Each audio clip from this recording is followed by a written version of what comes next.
मित्रों, आपकी सेवा में फिर हाजिर हूँ। मैं आशीष त्रिवेदी। मित्रों, हमेशा एक बात याद रखिए कि परख हमेशा हीरे की होती है, कोयले और कीचड़ की परख कभी नहीं होती।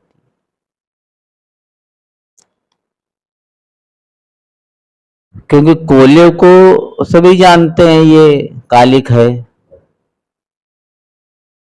और कीचड़ को की क्या परख करनी, वो तो कीचड़ है ही है। तो परखता आदमी हीरे को ही है। जब हीरा लेना होता है तब उसको खूब अच्छे ढंग से जांच के परख के उसके बारे में पूछताछ करके तब हीरा लेता है वो। तो उसी प्रकार से अगर हम पर कोई कष्ट विपत्तियां आ रही हैं या हमारा जीवन किसी अभाव में व्यतीत हो रहा है, तो आप ये समझ लीजिए कि भगवान हमें परख रहे हैं। जाना तो एक दिन सबको ही है, तो कुछ दिन कुछ कमी में ही कट जाए तो ऐसे कोई खास बात नहीं है। आराम, ये सब जो ऐशो आराम है, ये तो सब कुछ दिन के लिए ही है। उसके बाद तो सब कुछ यहीं पड़ा रह जाना है वैसे भी। तो भगवान यही देखते हैं, यही परखते हैं कि इन थोड़े दिनों के ऐशो आराम के लिए ये मनुष्य क्या कर रहा है, क्या कर सकता है, इसको कितना महत्व दे सकता है, इन सब के लिए कितना गिर सकता है।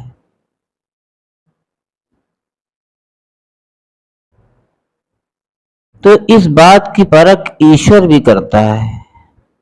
कहते हैं ना कि ईश्वर परीक्षा लेता है। तो सिर्फ जब हम पूजा करते हैं या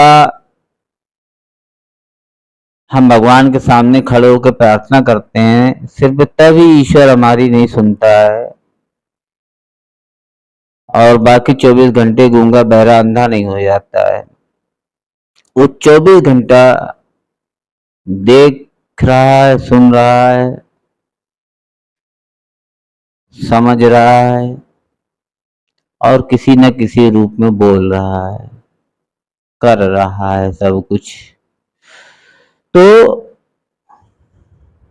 अगर आप किसी कष्ट में फंसे हैं, किसी अभाव में जी रहे हैं, तो भगवान का स्मरण करिए और कोई गलत काम ऐसा मत करिए कि जिससे किसी दूसरे की हाय लगे आपको, किसी दूसरे का हक मत मारिए अपने अभाव को पूरा करने के लिए, अपने कष्ट को दूर करने के लिए। हाँ, प्रयास जरूर करिए, लेकिन ईमानदारी और सच्चाई के साथ। क्योंकि कर्म तो कुछ न कुछ करने ही हैं। कर्म करने के लिए ही ईश्वर ने मनुष्य का जीवन दिया है। तो कर्म तो हम करें, लेकिन ईमानदारी और सच्चाई को साथ में लेकर हम जो कर्म करेंगे वो कर्म भी पूजा बन जाएंगे।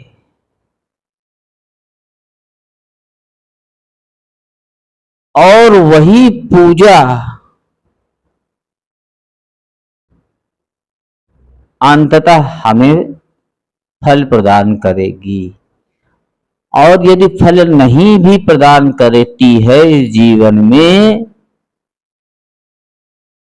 तो उसका सबसे बड़ा जो फायदा है कि अंतःकरण हमारा शुद्ध हो जाता है, हमारी आत्मा शुद्ध हो जाती है, हमारे विचार शुद्ध हो जाते हैं। और जिनके आत्मा, विचार और हृदय शुद्ध है, तो ईश्वर उससे कहाँ दूर है।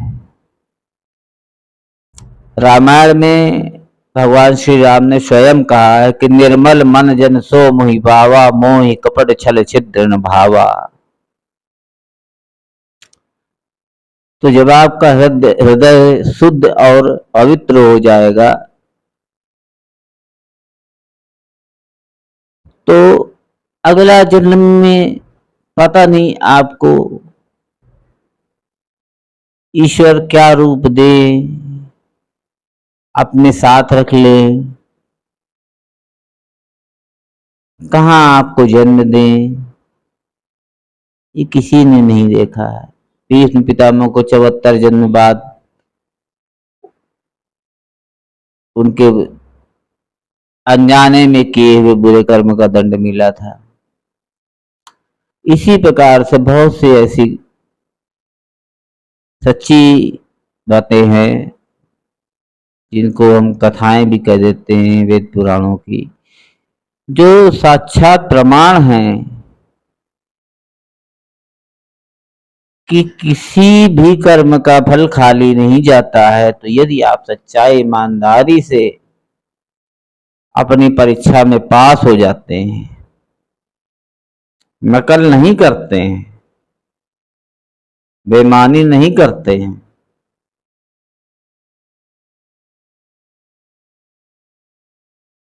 तो वो पूजा, वो कर्म पता नहीं कब आपके फलित हो जाए और किस रूप में आप परिवर्तित हो जाए और किस रूप में आपको भगवान के दर्शन मिल जाए। इसलिए घबराने, परेशान होने की कतई आवश्यकता नहीं है। ये जो सब कुछ चीजें हैं,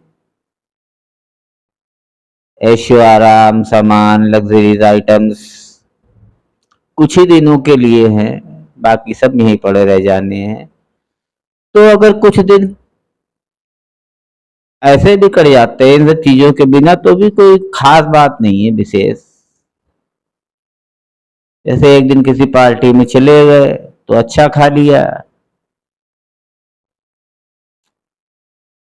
और अगर नहीं भी जाते तो भी कट जाता समय, दाल रोटी से भी। बस थोड़ी देर के लिए मन का बहलावा हो गया।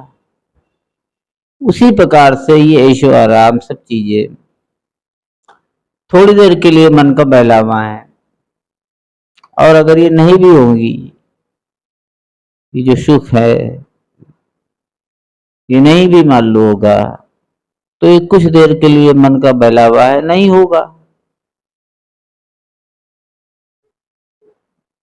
लेकिन अंततः सुख हो या दुख हो, सब कुछ समाप्त हो जाना है। तो अगर भगवान आपको कुछ परेशानियां, कुछ कष्ट दे रहे हैं, तो आप ये समझ लीजिए कि भगवान की आप पर विशेष दृष्टि है, आप पर विशेष कृपा है। क्योंकि गुरु जो है उसी विद्यार्थी को ज्यादा डांटता है, उसी विद्यार्थी को ज्यादा डांटता मारता है, कहता सुनता है सबके सामने, उसकी ज्यादा बुराई करता है। जो होशियार होता है, जिसके अंदर वो तमाम प्रकार के गुण देखता है और कुछ दोष अगर उसमें होते हैं तो वो सोचता है कि ये दोष अगर दूर हो जाएंगे तो ये विद्यार्थी टॉप कर जाएगा। तो ईश्वर हमें टॉप कराने के लिए, शिखर पर ले जाने के लिए, अपने और समीप करने के लिए, आपको परखने के लिए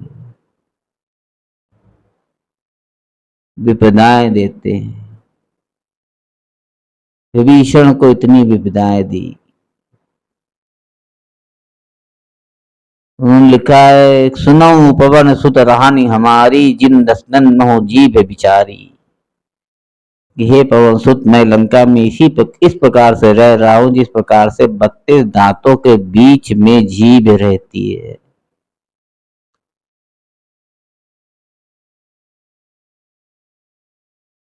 तो आखिरकार विभीषण की इतने दिनों तक परीक्षा ली उन्होंने, अंततः अपनी शरण में विभीषण को ले लिया।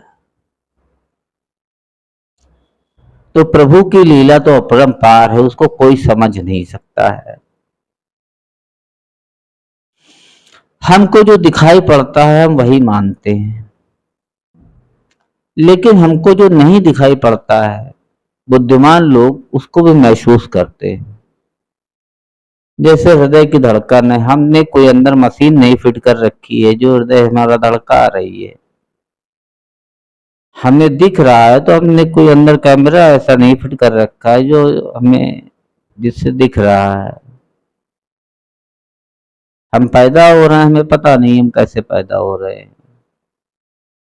हम जी रहे हैं तो हमें पता नहीं कैसे जी रहे हैं।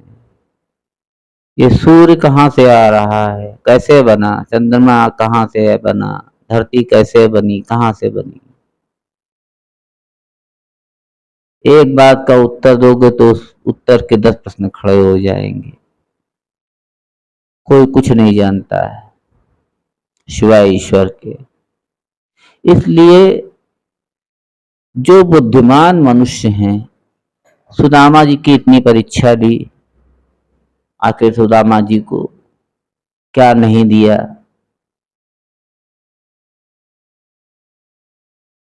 लेकिन सुदामा जी क्योंकि बहुत बुद्धिमान और भगवान के परम भक्त थे, तो उन्होंने कहा अपनी पत्नी से, भाई तुम्हारी मांग पर हम वहां गए थे तो ये महल चौबारे, सोने चांदी गहने हीरे, ये भाई सब तुम्हारे लिए है, क्योंकि तुम्हारे कहने पर हम ये सब चले गए थे। मैं तो अपनी कुटिया बनाकर वहीं पर भगवान का अपना स्मरण करूंगा।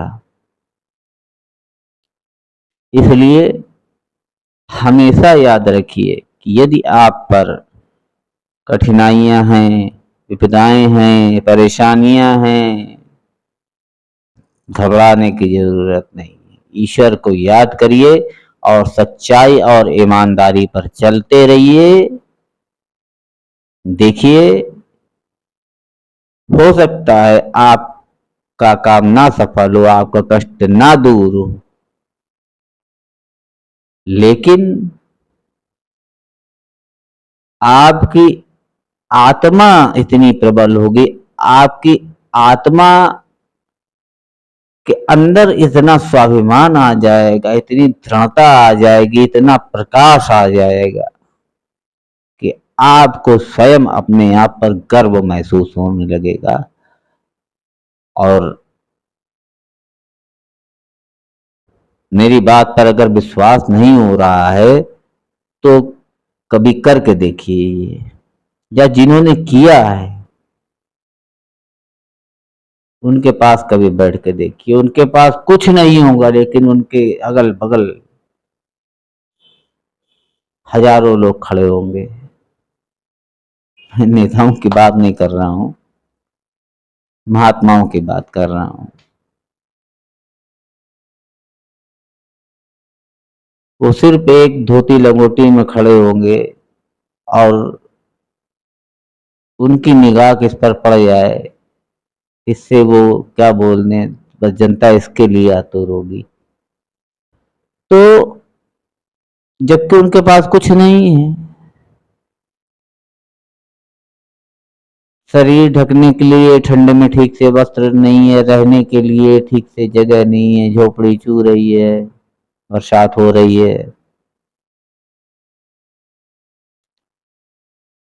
लेकिन इन सब को वो ईश्वर की लीला समझकर, क्योंकि ईश्वर तो कण कण में है, भगवान पानी के रूप में आ रहे हैं,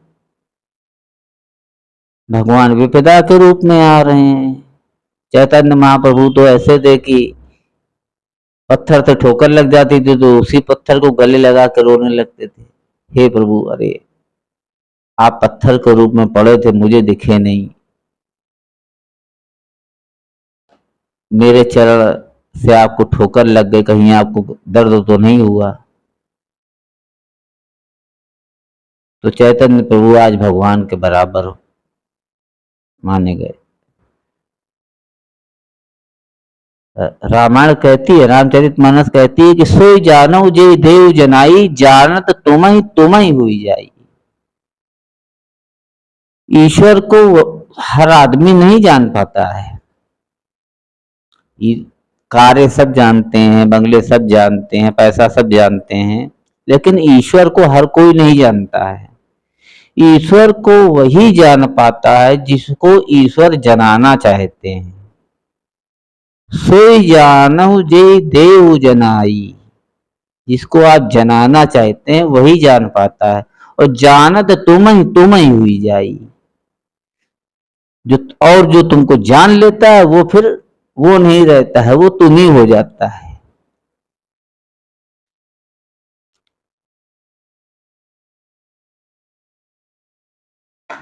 कई जगह लिखा हुआ है और भी कि आत्मा में परमात्मा का वास होता है। जैसे लिखा है कि कस्तूरी कुंडल बसे, ये आत्मा है अपने अंदर शरीर में, उसमें परमात्मा का वास है।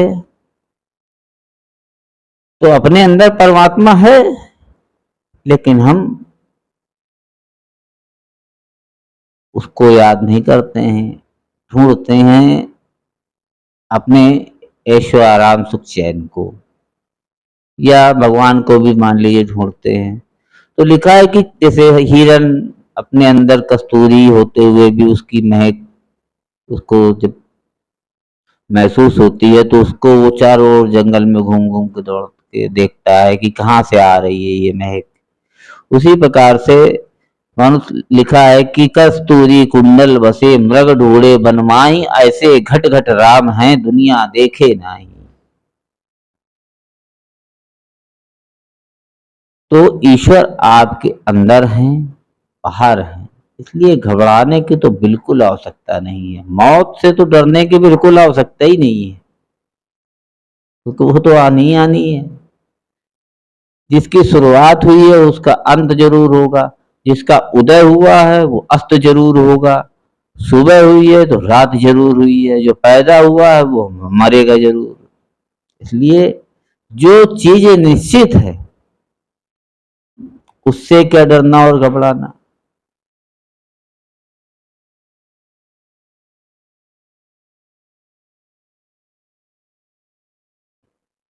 कबीरदास जी ने लिखा है कि काहे रे नलली तू कुमलानी, तेरे ही नाल सरोवर पानी। हे मनुष्य तू क्यों मुरझाया हुआ है, तुम्हारे अंदर ही सब कुछ है। तुम अपने अंदर झांक कर देखो, अपने अंदर विचार करके देखो, ध्यान लगा के देखो, अपने अंदर महसूस करके देखो कि तुम कितने भ्रम में जी रहे हो। सब कुछ तो तुम्हारे अंदर है, बाहर तो सिर्फ माया है। ये जितना कुछ भी दिख रहा है ये हर क्षण बदल रहा है। अभी है, थोड़ी देर बाद नहीं होगा, या अभी नहीं है थोड़ी देर बाद होगा, या अभी किसी रूप में है थोड़ी देर बाद किसी रूप में होगा। तो बाहर सिर्फ माया है, आप अपने अंदर झांकिए, तब आपको पता चलेगा कि ईश्वर क्या है। और आपके अंदर ये विचार भी तभी आएंगे जब ईश्वर की आप पर कृपा होगी, तब वो किसी संत को भेजेंगे जो आपको ये बात बताएगा, आपको ये बात समझाएगा और आप पर कृपा करेगा, तब आपको ये बात समझ में आएगी। विभीषण जी ने कहा है कि अब मोहि भा भरोसे हनुमंता, हनुमान जी से कह रहे हैं विभीषण जी कि अब मोहि भा भरोसे हनुमंता, बिनु हरि कृपा मिलहि नहीं संता। और जो रघुवीर अनुग्रह कीना, तो तुम मोहि दरसु हठ दीना। कि हे पवन सुत, हे हनुमान जी, मुझे भरोसा हो गया है कि बिना हरि की कृपा के, बिना ईश्वर की कृपा के संत नहीं मिलते हैं। रघुवीर ने, भगवान राम ने बहुत बड़ा कृपा करी है, बहुत बड़ा अनुग्रह किया है हम पर, जो आपको मुझे दर्शन देने पड़े। आज मैं धन्य हो गया आपके दर्शन पाकर, क्योंकि संत और भगवान में कोई अंतर नहीं है। ईश्वर को जो जान गया वो ईश्वर ही हो गया।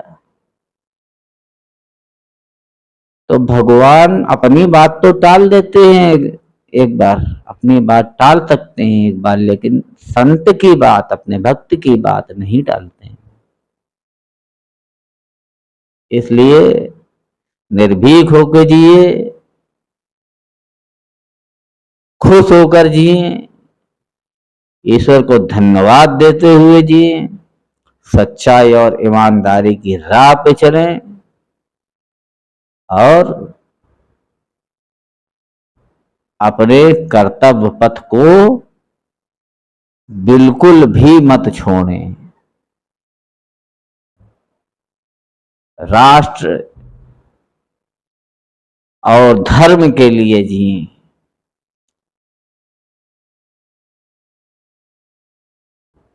क्योंकि लिखा हुआ है कि जिसको अपने धर्म और राष्ट्र पर अभिमान नहीं है, तो वो प्राणी, वो मनुष्य मनुष्य नहीं है। धर्म का मतलब हिंदू मुस्लिम सिख ईसाई धर्म नहीं है, मानव धर्म। आपका धर्म है, अपने धर्म पर चले। परिवार के लिए जो आपका धर्म है, कोई पीड़ित है उसके लिए आपका क्या धर्म है,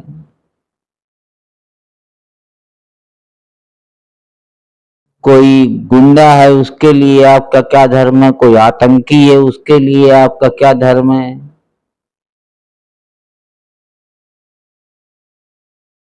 कोई अपने देश के लिए आपका क्या धर्म है, जिस धरती पे जन्म लिया है उस संपूर्ण धरती के लिए आपका क्या धर्म है। मैं उस धर्म की बात कर रहा हूं।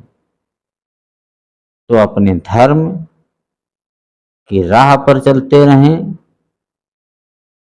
भगवान सदा आपके साथ में। भगवान ने कहा मैं तो धर्म के साथ में, यदा यदा हि धर्मस्य ग्लानिर्भवति भारत, अभ्युत्थानम धर्मस्य तदात्मानं सृजाम्यहम्।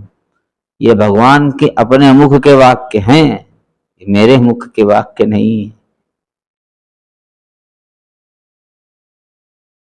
तो धर्म की राह पर चलते रहें, कोई चाहे जितना भी बहकावे,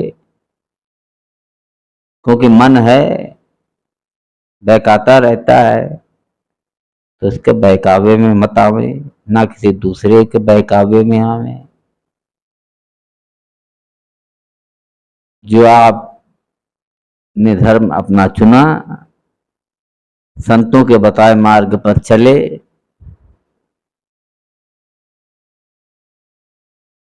तो आपकी सदगति होना निश्चित है।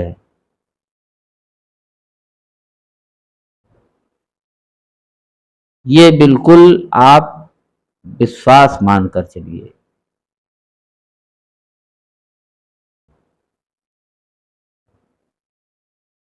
बड़े बड़े अरबपति खरबपति अस्पतालों में पड़े हैं, ना स्वादिष्ट भोजन कर पा रहे हैं, ना तमाम प्रकार की सुख सुविधाओं का प्रयोग कर पा रहे हैं। लता मंगेशकर जी की के आखिरी वाक्य आप जरा पढ़ लें अगर, तो आपकी आंखें खुल जाएंगी। इसलिए मित्रों, सारी चिंताओं का त्याग करके ईश्वर पर भरोसा रखिए और सभी लोग बोलिए जय श्री राम। और हो सके तो कमेंट में भी जय श्री राम जरूर लिखिएगा। और मेरा वीडियो अगर पसंद आता हो, देखिए मैं लाइक सब्सक्राइब के लिए मैंने चैनल नहीं बनाया है। मेरे अंदर जो विचार प्रभु भेजते हैं वो मैं आप तक पहुंचा सकूं, मैंने ये चैनल इसलिए बनाया है। तो अगर आप लाइक और सब्सक्राइब करेंगे मेरे वीडियो को और चैनल को, तो मेरे विचार आप तक पहुंचते रहेंगे। तो अगर मेरा वीडियो आपको अच्छा लगे तो इसको लाइक कर दे और चैनल को सब्सक्राइब कर दे। मित्रों, फिर मिलते हैं, तब तक के लिए जय श्री राम, जय जय श्री सीताराम।